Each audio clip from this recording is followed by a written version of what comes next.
Most people know that learning an instrument is all about being consistent over a long period of time. But how long does it take if you are consistent to get good at the piano? Well, hopefully today we're going to find out, as a YouTuber called Ryoya Takashima made a video documenting his practice playing 30 minutes a day for 6 months. And today I'm going to react to it. So let's get into it.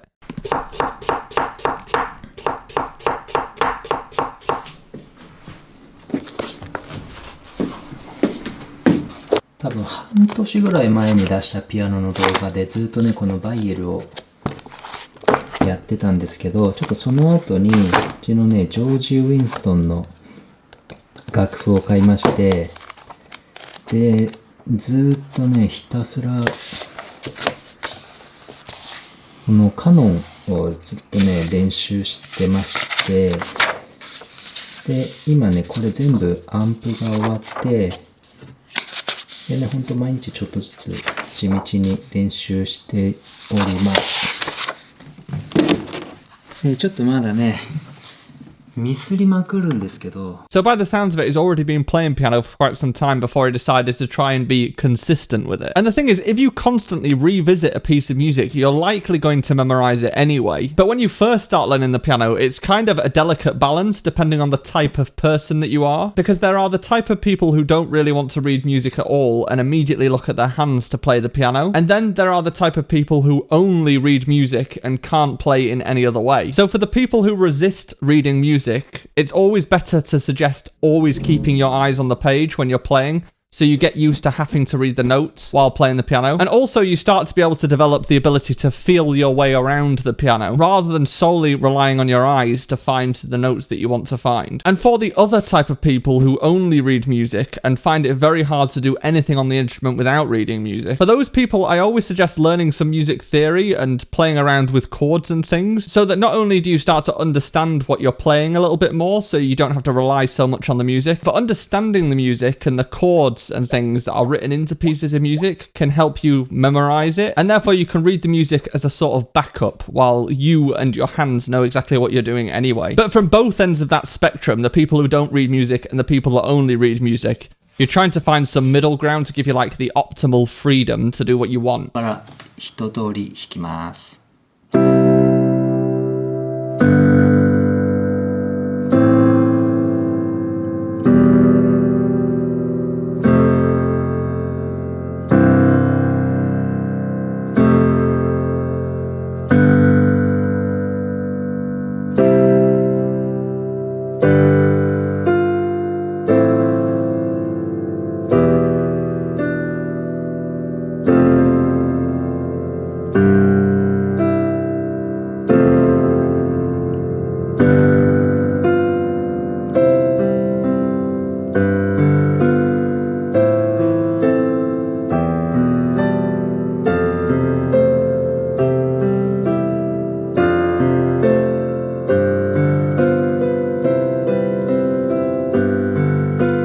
Very nicely played, actually, but he has a very fast attack on the notes, which means once he gets his hand in the right place, he kind of throws it down very fast, which does mean you lose a little bit of the flow and sensitivity that you might get if your hand were moving in like one fluid motion. A lot of the time, for people who are early in learning the piano, they do tend to spend a lot of time focusing on playing things correctly. So playing the right notes, playing the right fingers, making sure your hands do the thing at the time you want them to do the thing, which obviously you need to do. You need to try and play the right notes at the right time. But I do think it's also important to try and listen and feel the music, because all of the notes in a piece of music have a relationship to each other. So for example, the first two chords in this version of Canon is a C major chord, and then it drops to a G major chord. And both of these chords, without really knowing anything about music, sound quite warm, and the second one sinks, it's lower down. And you can kind of play it in a way, intuitively, that sounds like it sings.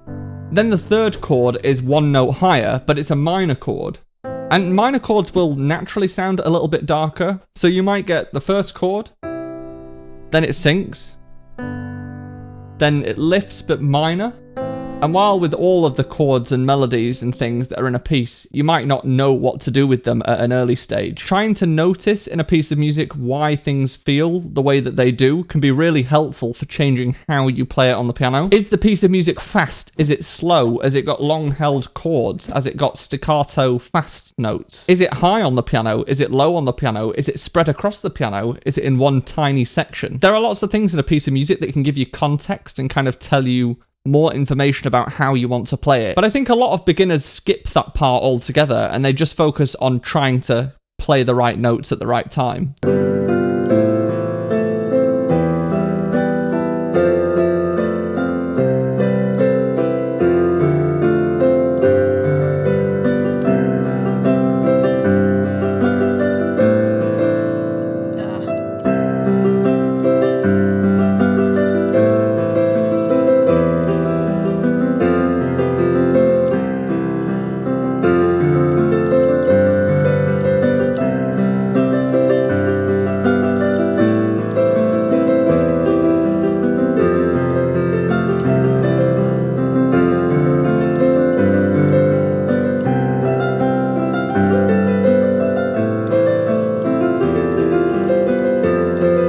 Yeah, it's super interesting because Ryoya does have very good technique and he also plays very much in time. There are two things in this piece that make it slightly more challenging than most beginners will be able to do. The first thing, that in this particular version of the piece, there are quite weird rhythms where your right and left hand are alternating and then playing together, which makes it a little bit less straightforward to just read with quarter notes, eighth notes and 16th notes, or crotchets, quavers and semiquavers, because then the notes are kind of falling on odd beats of the bar and you've got to think more about where your hands are coordinating. The second difficult thing is playing thirds in your right hand. Now, a third is essentially playing two notes apart. For example, if we have a C major scale, which is the notes C, D, E, F, G, A and B, if we give each of these notes a number, so 1, 2, 3, 4, 5, 6 and 7, playing note 1 and 3 makes a third, which is kind of alternate notes. And in this piece of music, there are quite a few thirds, so you get...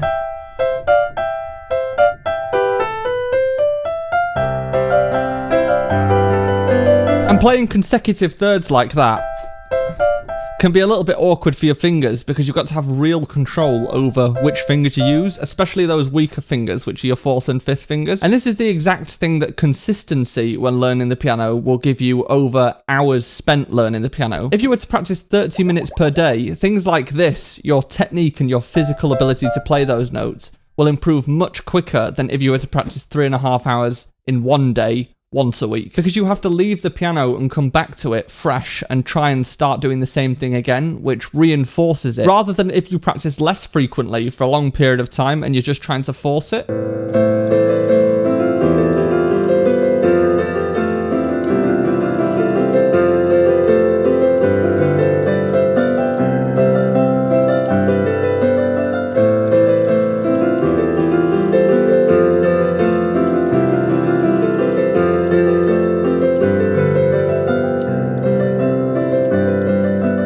So these are the types of things that tell me that he's probably spent a lot of time just trying to focus on getting the notes right, the rhythm, the notes, and actually physically being able to play it. Because at the moment, all of the piece is kind of one volume, and the way that he attacks the notes is all very much the same throughout the piece. But in the sheet music, the dynamics just changed back to piano, which means to play quieter. Those changes in dynamics and sensitivity give the piece of music a bit more of an arc and tell more of a story. And with this particular piece, because it was originally a canon, so therefore you have the same melody starting at different times one after the other, the music builds and gets thicker towards the middle part and then thins out again towards the end, so you kind of get this peak in the middle. So at the start of the piece, you almost want to make it much more sensitive and introverted, and then throughout the piece, you want it to get bigger and there's more flowing notes, and then when it comes back down again, it needs to shrink again. And opening up the dynamics, so playing it slightly louder in the middle and then coming back down in dynamic, are a big part of doing that. But it's surprisingly quite a common thing for people to neglect the dynamics when learning a piece of music, even though they are probably one of the easiest wins in terms of making something sound musical.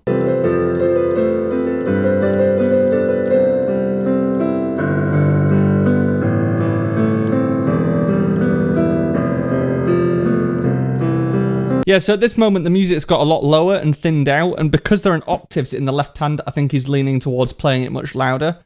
But overall, the texture of the music has thinned out, and it's now in one place on the piano. So I would pull back quite a lot.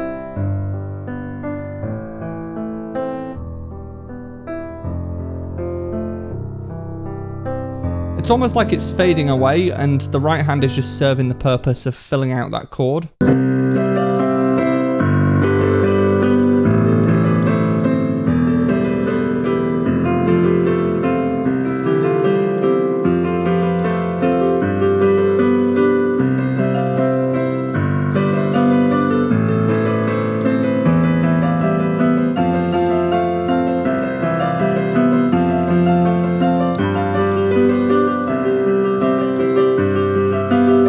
I always think of this kind of moment in this piece of music, which happens in some versions of it and doesn't happen in other versions of it. It's almost like the moment when a track fades out at the end. One thing I would say about this is in the right hand, you've kind of got two voices happening at the same time. You've got the main melody and you've also got like an accompaniment part. And the temptation there is to just play all of the notes in the right hand the same. But the difficult part about the piano is a lot of the time you have to balance your hand so that some notes are louder than others and some notes are more important than others. So I would say that all of the harmony notes, so all of these Gs that are underneath, for example, in the first bar, are much less significant than the higher note. And by working on trying to make sure that that melody at the top stands out above the harmony notes, you get kind of a separation between the bass notes, the chord notes, and the melody notes that sit on top. And if you think about it, this piece was originally written for strings, so you would have different instruments playing different parts of the music. You would have a cello playing those bass notes, you would have a first violin playing the melody, and you'd have a violin and a viola in the middle playing those chord notes. And the violin too and the viola that are in the middle, although they want to be the center of attention, they know that the first violin with the melody is the one that needs the attention. So they will almost play slightly quieter so that melody can sit on top of it. And as a pianist, you've kind of got to replicate that a little bit.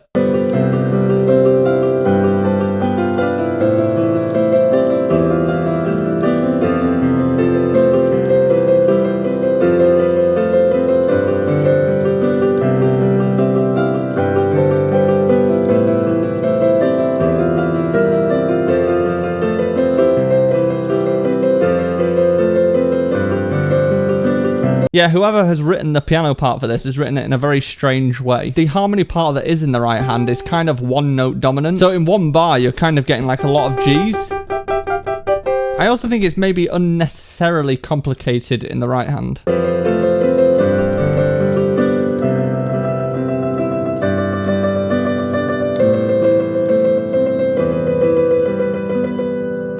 Yeah, this is an interesting technique to throw into a piece like this. But playing the same key with multiple different fingers is an interesting technique to learn and a good one to learn. Most famously used in this small piece.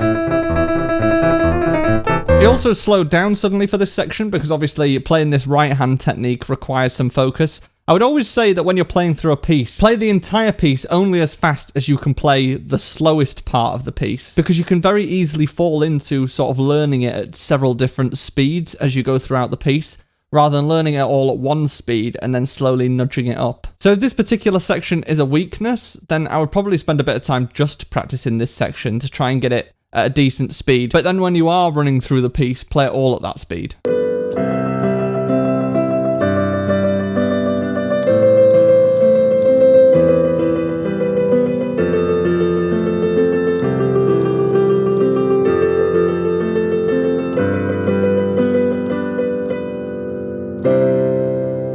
Yeah, very interesting. So 4 bars from the end, there is something called a rit or a ritardando, which means to slow down. And once again, that's another easy win where you can add some musicality and some interest into the piece without having to really understand too much theory. You just have to know what a rit is. But by this point in the piece, it should have wound down quite a lot more, and that rit will feel much more natural to kind of slow down at least 4 bars from the end, rather than wait until the very last little bit. But he actually plays it technically very well. There are a lot of difficult rhythms and odd notes in there. I'm not a massive fan of this arrangement of the piece of music. I think there's a lot better ones that are maybe a little bit more comfortable and conventional to play that sound just as good. So he's done a very good job at technically being able to play it. But it'd be cool to see it have a little bit more character. 最後がね、まだ全然弾けないんですよね。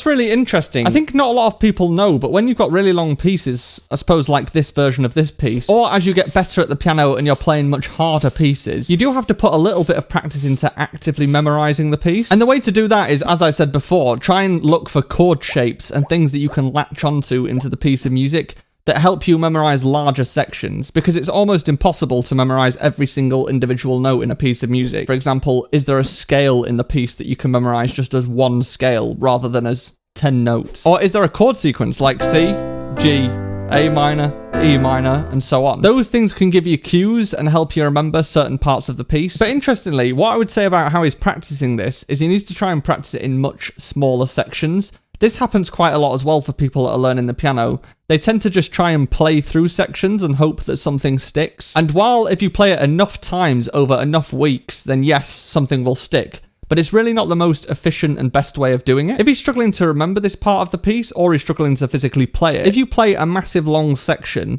that you're kind of working your way through, making some mistakes as you go, but you keep going, the bit that you did at the start, you're going to have immediately forgotten. So what I would do if I was him is play 1 bar of the piece of music or 2 bars, something that he can definitely get right, and repeat it lots of times. Then maybe do the 3rd and 4th bar, do it again, and then go back to bar 1 and 2 and repeat that section again, and then maybe stick it together. Because by doing that, you're kind of leaving no stone unturned, and you're making sure that you're getting the most value out of your concentration and your time practicing. It's almost a little bit of a waste of time playing larger sections where you're making lots of mistakes throughout it, because when you come back to play that section later, you're pretty much guaranteed to see no difference.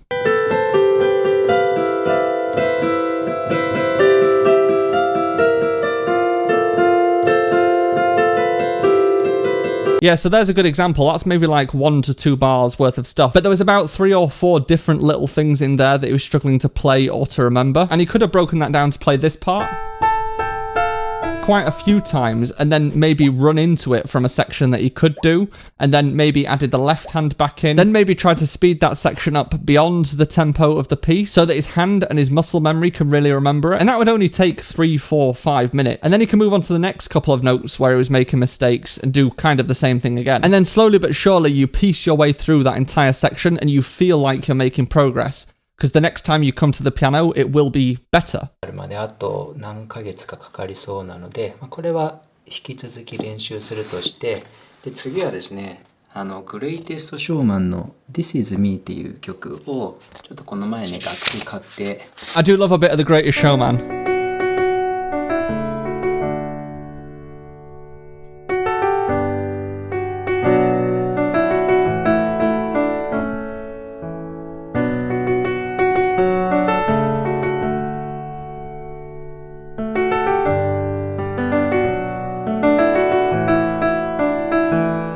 I think it's good that he's picking pieces that he likes and then going and learning them. And that is a big part of being consistent. It's very hard to be consistent if you don't like the music that you're playing. But yeah, I actually think he's done a very good job of reading the music, building up the technique, and being able to play something that's actually quite difficult, like canon. Or at least that version of it is much more difficult. And to be honest, as long as he's playing and enjoying it and getting something out of it every time he plays, then that's great. Keep doing what you're doing. If you want to see what 2,000 hours and 2.5 years of practice looks like, and my reaction to it, then head on through and I will see you there.